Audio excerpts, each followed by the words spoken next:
YouTube? It is Chris here, and over the past week, you've been asked what you think I should bring in my survival kit. So today, we're gonna break it down.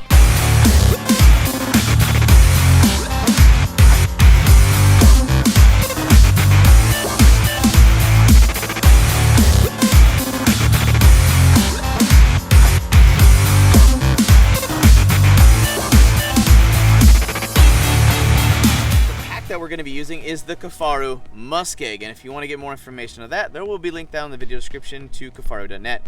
Now the reason I picked this is because this bag will be able to handle considerable weight if we end up packing out or getting lucky in a hunt for something like a whitetail, turkey, or a hog. This will have an actual meat shelf on it. This is also water resistant, but this is my pack of choice. So in this first lumbar side pouch, we've got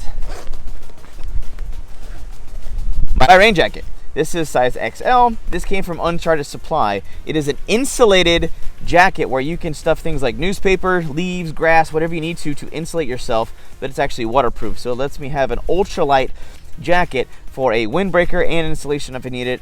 And if I ever run into a situation where I don't have my full-on shelter, I can use this as a bed or a complete shelter if I need to. This next pouch, I've got my GoFlow Hydro Blue Gravity Water Bag. This has a 10-liter water bag inside, and it also's got the VersaFlow water filter that is good for 100,000 gallons. Through here, in case while I'm on the trail, if I've got to use the restroom, if my electrolytes get down, I need to take some electrolytes or anything like that, or I get a headache or anything. All right, so on the side of my pack, I actually have my fishing spear, which has 3-tip paralyzer on there, so if I'm fishing for any gar or bigger fish out in the river, we'll have that taken care of. I also have a fish trap for some passive fishing.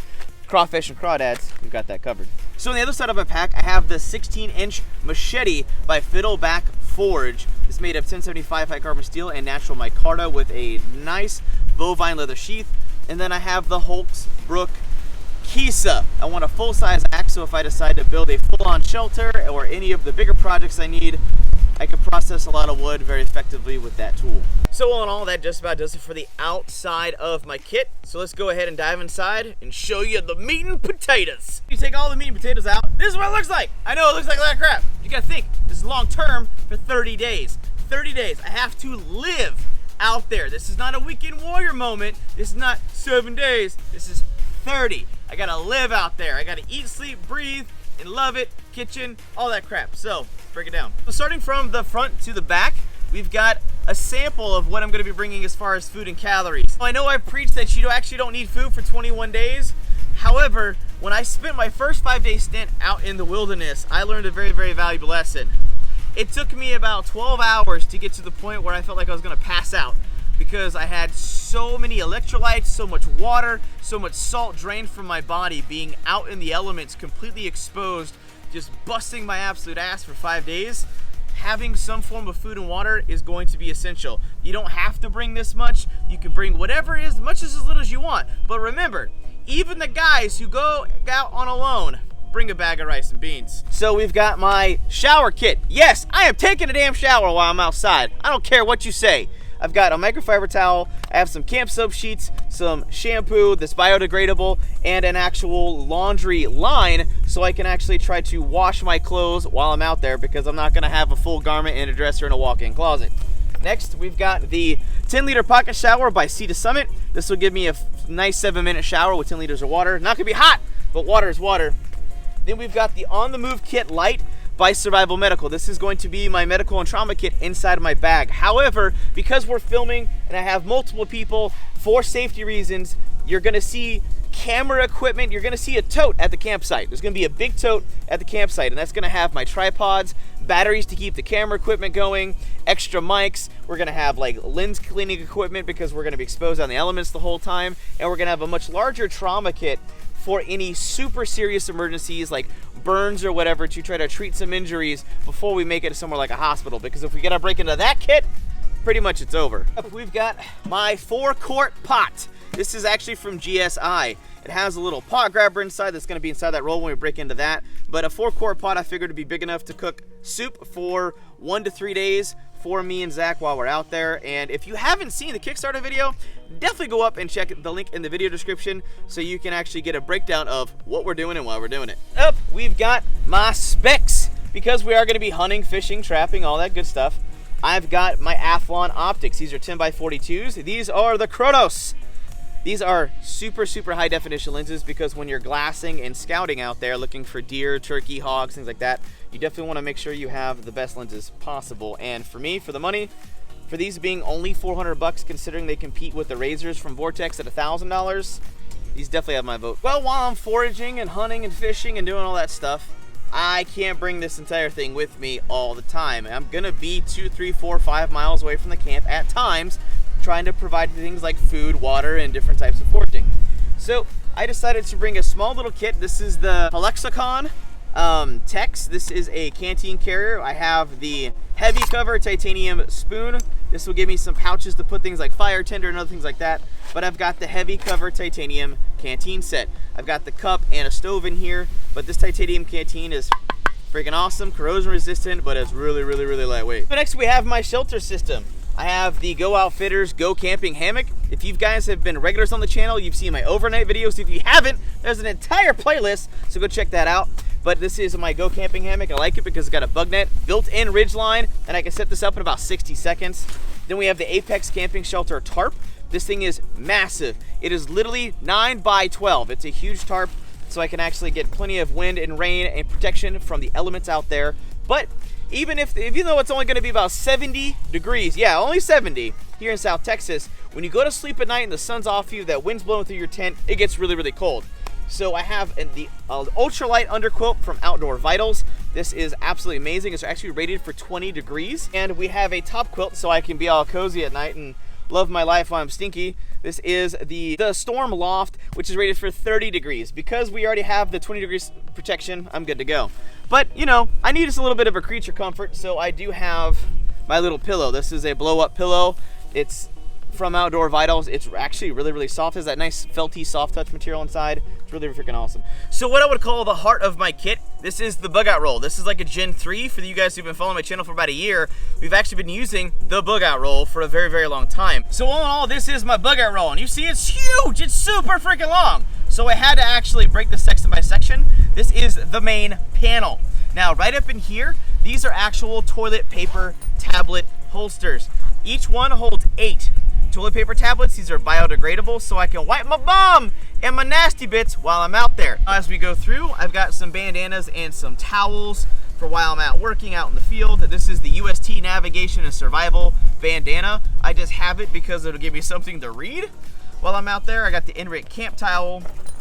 Then let's say that I want to wash some clams or do something like that while I'm out doing some foraging. I've got the Sea to Summit bucket. It's an ultra seal bucket that will hold plenty of water, but it won't take up a lot of weight as far as adding weight to my kit while I'm actually packing out that type of water and food. So we have a carpenter's pencil sharpener, so I can sharpen some sticks on the fly without having to waste the blades on my tools. I've got some super glue as a repair item for my skin or anything from my shelter. Now on the next row, we've got the shit kit. Field toiletry kits.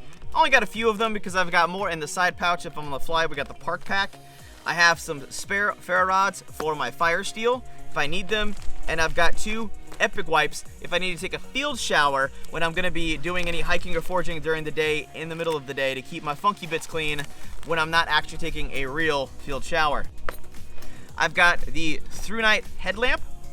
Got 2 spare batteries. I will have a 60 watt solar panel and a charging station for that. That's going to be coupling in with my camera equipment and lighting. That is part of that big tote that I told you about earlier. So that's why you don't see that in here, because 60 watts is what we're going to need to make sure we keep everything rolling smooth.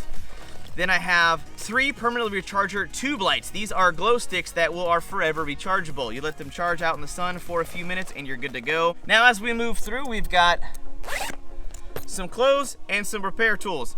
Now we've got a pair of wool socks right here. I'm gonna have another spare pair as well, as well as some wool base layers. And we've got my field repair kit from Gear Aid. We've got Aqua Seal for my shoes. Even though the boots that I'm rocking are Loas, and those are amazing hunting and hiking shoes, things could happen out in the bush for 30 days, so I wanna be ready. Then we have the backpack backcountry kit ultralight. This is a small first aid kit I can bring with me in my little canteen day pouch you guys saw earlier. I've got the Exotac rip spool tool as a repair kit. Got duct tape, needle, thread. Then we have a sewing kit and repair kit for my hammock if I need it. Then last but not least on this main panel, I've got fire starting. So I've got a single Gen 3 Fatrope stick from Production Hanger 51. I've got fire strip roll from Production Hanger 51. They kind of just basically make the best fire starting stuff. If you haven't seen the absolute best fire starters on the planet, what? Go check that video right there in the right hand corner. Then we've got some broken up pieces of fire strip roll so I can just go ahead and get a fire starter quick, fast, and in a hurry. I've got a Hydro Blue Sidekick water filter, a spare water filter that I can bring with me, keep in my pocket while I'm out there. I've got Smurf crap from Holland Guns. Then I have the Lightning Strike Fire Steel from Holland Guns as well. The Lightning Strike Fire Steel is one of my favorites. Then we've got my little pot grabber for my GSI 4-quart pot. We've got the USC Trekker butane lighter, pocket bellows, and we've got my little tool sharpener right here for my knives and tools. Now we've got the last two panels. We've got a see-through vinyl panel, the hardcore tool panel. So right here I've got my fishing kit. I've got 300 yards of Florida Clear P-line. I've got some artificial baits right here. I've got my handline fishing, so you can see it. I got my net, my handline fishing, and my spear, so I have 3 different ways to catch fish out in the water. Then I've got some bobbers right here, and I have a little mini tackle kit that has all the hooks and swivels and everything I could possibly want. I've got my sprongs for my food. I've got some caffeine gum in case I'm just feeling groggy one day. Then in here I have some spare carbon filters for my Hydro Blue Sidekick water filter. They're right inside. You can actually buy the spare filters now on Amazon through Hydro Blue. Then I have some hemp rope right here, wax hemp rope. Then I've got the bear bowl. This is actually a prototype. This is a new and improved, stronger, tougher version, which the other one was 100% fine, but there's always a way to make things better. This is actually gonna be kind of like my bowl. So I have my 4-quart pot to cook food in, but since it's gonna be me and Zach out there, I decided to have my own little personal bowl so I could actually have my own little portions, kind of eat, talk, conversate, and kind of have, you know, feel like I'm normal. Right here, we've got the foraging bandana from Wazoo Survival Gear. You saw this in Battle Box Mission 44, their bushcraft box, and then in Mission 42, you saw the tracking bandana by Wazoo Survival Gear. Now, even though some people were complaining about it in the Battle Box video and on the forums, Facebook, things like that, and even on my page when they sent me private messages, I showed you guys in the videos. I could find a way drastically, insanely useful tools. Not only do I have a bandana for water filtering and all the awesome things that bandana can be, do, use, and become, got those squared away. But they also have good information, also good reading material. Next, I've got some cutting boards, so I can process some smaller things like gophers, raccoons, rabbits, birds, small little rats, squirrels, whatever we end up catching while we're out there. I can process that on my cutting board without ruining my blades. And then I got a big old shamog. We've got my Silky Big Boy 2000, and I got 2 spare blades in here because I'm gonna be out for 30 days. I could have malfunctions, so I wanna make sure my saw is gonna perform as admirably as I can hope for. We've got, wham! Yeah, we got Wells Lamont leather gloves because you always want a good pair of gloves while you're out there. Raw cowhide, really good leather gloves. They're really cheap. They're like 12 bucks, man. These are amazing. Then I've got the Rain Sticks F2O high purity water filters. These are like liquid food rations. I said, man, I'm gonna be out there for 30 days. I wanna mitigate the BS I might have to deal with while I'm out there as much as possible. So if I find ourselves on a very strenuous day, it's been 3 or 4 days, no food, we're having massive issues while we're out there, I wanna make sure that I have a way to keep my sugars, my energy, and my electrolytes up while I'm waiting to catch that juicy goodness known as a raccoon. So that just about does it for what I'm bringing on my 30-day survival challenge. This is all the gear I've got. Like I said, in total, it's actually really, really lightweight. It only weighs about 42 pounds. And the fact that we're not gonna be terribly nomadic, I'm gonna have a base camp, it's not too bad because I'm only gonna have to hike in just a little bit to get to the campsite. But yes, so this is what I'm bringing, and I wanna know, what would you bring? What would you do differently? Would you bring pretty similar gear for a long-term situation? What would you do differently? Definitely drop down in the comments and let me know. But that's just about it for now. If you enjoyed the overview, you're excited to watch that 30-day survival challenge, definitely throw this video a big thumbs up, and share this out with your friends and family in your social media networks so we can keep growing, thriving, and making awesome videos for you guys. But that's just a bunch of it for now. Hope you guys have an absolute wonderful day. I'm out.